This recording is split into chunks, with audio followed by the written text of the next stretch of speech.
ముగ్గురులో ఎవరు గొప్పవారు అనే వాదనకి బ్రహ్మ విష్ణువుతో దిగుతాడు. ఆ సమయంలో అక్కడ శివుడు లేడు. అయితే బ్రహ్మ ఇద్దరికంటే నేనే గొప్పవాడిని, అధికుడిని అని విష్ణువుతో అంటాడు. అలాగే నీ పుట్టుక నీకు తెలియని వాడివి, నా పుట్టుకకు నీవు కారకుడువా? కానే కావు, నాకు నేను స్వయంగా అవతరించాను, నాపై నీ ఆధిపత్యం చల్లదు, నేనే నీకన్నా అధికుణ్ణి అంటూ బ్రహ్మ వాదనకు దిగుతాడు.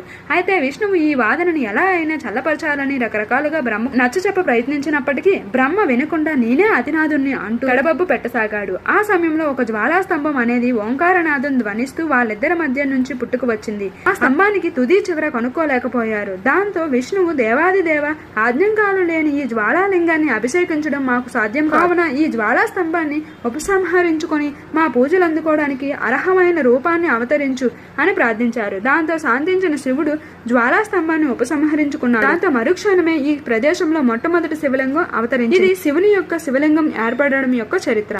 లింగం ఆవిర్భవించిన